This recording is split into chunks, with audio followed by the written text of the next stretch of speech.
Үйтіп нормальный суммаға жеткізіп алдық. Депозитімізде $100 $3221 бар. Так как енді менде максималка қазір $2000 сделка ашылатын болғаннан кейін больше уже разгон делать нету смысла. Көріп тұрғандарындай. Тогда просто, как обычно, мал по малому, асықпай 100 000 теңгемен торговля істейтін боламыз. $200, то есть.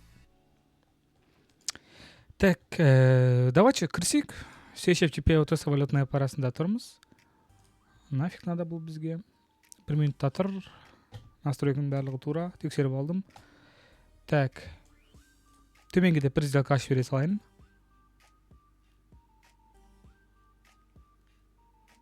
Уақыт берем, табындар. Неге сүйеніп, не үшін мен сделкамды төмен аштым? Дәл осы кезде тоқтай тұрып комментарияға жазыңдаршы, неге мен сделкамды төменге қарай аштым. Бұл шыға ма шықпай ма, не важно, просто неге аштым мен. Не үшін сделкамды өзімнің осы жерден төменге қарай аштым мен $200. Неге сүйеніп, не себептен, соны жазып жіберсеңдер. Қазір бізде примерно 1:16 деп жазыңдар да, 1:16 минут. И неге сделка мынау ашылды? Соның жауабын Сәке былай маған сүйеніп былай сделка ашты деп табуға тырыссаңдар, сенде уже күнде көріп жүргендерің бар, опыттары уже енді опытныйлар бар араларында, білетіндер бәленің барлығын. Вот солар уже білет. Неге менің қазіргі төмен сделка ашқанымды. Миларымды іске қосыңдар да, уже қанша болды уже? Так, жазыңдар ма? Все. Ал енді өзім айтатын боламын. Төмен деп ашқан себебім менде маяқтағы ликвидность шешілді. Осы ликвидностьтан бізде қарама-қарсы реакция, яғни үстіңгі жақтағы ликвидность шешіліп, бағаның төменге қарай кетеді деген. Ликвидность шешілгеннен кейін төмен деп сделкамды ашып жібердім, и все болды. И бізде негізі потенциально цель астыңғы жақтағы ликвидность болатындығын. Ол әлі де болады. Просто ликвидностьтің шешілгенінен төмен деп сделкамды өзімнің аштым. Соответственно, баға төменге қарай кетті. Шешіп болғаннан кейін ликвидность. Потому что біз допты лақтарды аспанға қарай. Кешегі видеоны көрмегендер болса көріңдер. Сол жерде мен түсіндірген ликвидностьтің теориясын, и т.д. и т.п. И қазір бізде уже қалтамызда $184 бар.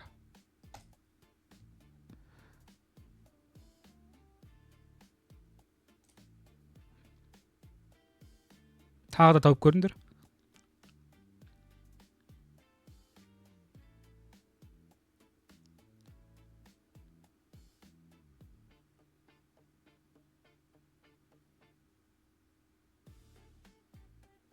Кәдімгі миды қосамыз.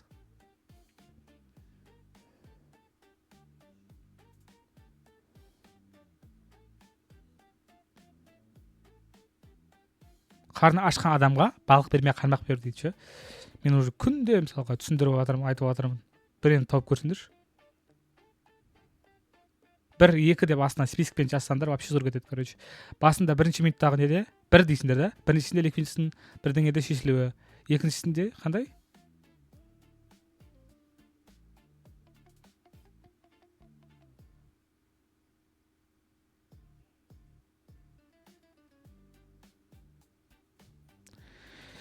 Банально. Бізде астыңғы жақта, яғни астыңғы свечаның ликвидностьтің бізде баға шешіп кетті да.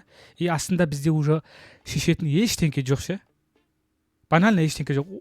Шешетін, хорошо, бар да, ол бірақ жердің көтінде қарайтын болсаң ше, мына жақта мына жаққа дейін мен баға түсіп отпайды ғой.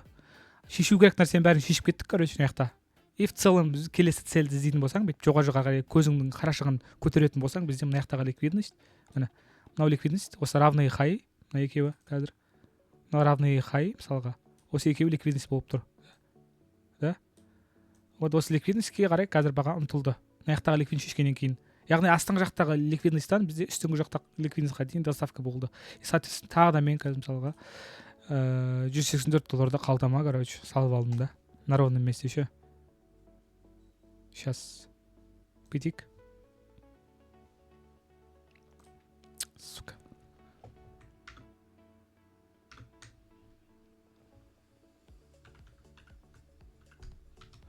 Так, $184, мысалы, қазір мен бір ашқан 1 минуттағы сделкам, яғни осы екі рет $184 сделка ашып табыстаптым ғой. Маған келген таза пайда қазір бір минутқа ашылған сделкадан мен $184 тауып отырмын ғой. Ол бізде қазір 86 000 теңге, яғни бір ғана сделканың өзінен 1 минуттың ішінде бір сделка маған 86 мың теңге таза пайда алып келіп жатыр. Көріп тұрғандарыңдай да. Осындай 86 мыңнан мен екеу істедім. Енді есептеңдер қанша тапқанымды. Әшейін қазіргі видеоның өзінде да чисто. Яқ менде екеу ашылып тұр жерде.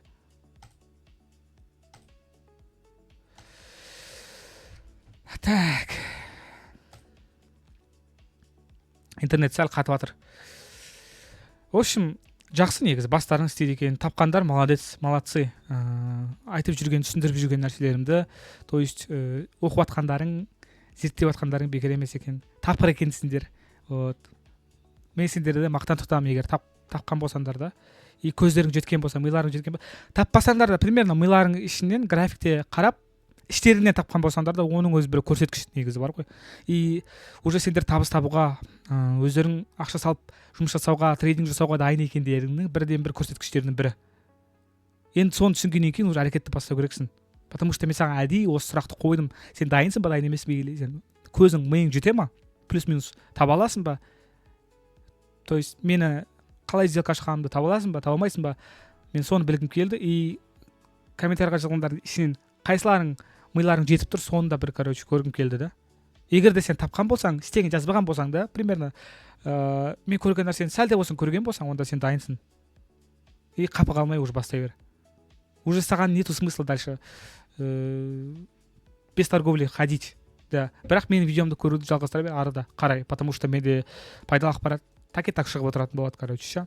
Білмеген нәрселерің сенің әлі манадан да. Мен оны как өзім эксперт ретінде айтып отырмын саған, 8 жылдан 9 жылдан астам опыты бар. Так что солай енді. Соответственно, енді қара. Бізде баға мынаяқтағы ликвидностьқа дейін өсті. И соответственно агрессивно құлап кетті, короче. Бізде сейшев нөк қоя. Все. Короче, қазіргі видеода бізде 2 сделка ашылды. Так, біздің қазіргі табысымыз в целом 184-ті 2-ге көбейте сал. Мен калькуляторды ашып жібере салайын да.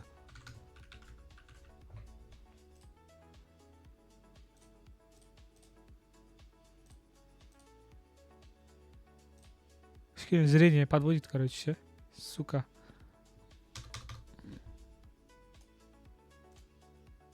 Андай қып істемей ма? Бөлуді шешесін. Бізде андай 2 точка не алатын ек қой. $368, бізде $368 теңге. Так, бізде 173 мың теңге таза пайда қазіргі біздің істеген торговлямыздан табылған екен. Қазірге все. В целом кішігірім торговля істедік, кішігірім табыс таптық. Шүкір, жұғысты болсын башаңа, білім қуып жүрген, зерттеп жүрген трейдинг саласын жандарға білім алыңдар, оқыңдар, біздің ортамызға қосылыңдар, командамызға. Тоже сендерге ұсынамын. Егер де новичок болсаң, саған кеңесім, біздің телеграмға тіркеліп, сол жердегі закреплен сообщениені бассаң, біздің сен үшін арнап қойған тегін сабақты көріп шыға аласың. Ол жерден ликвидность деген не, осы қолданып жатқан нәрселердің, айтып түсіндіріп жатқан нәрсенің барлығын подробно түсіндірме ала аласың. Сау бол.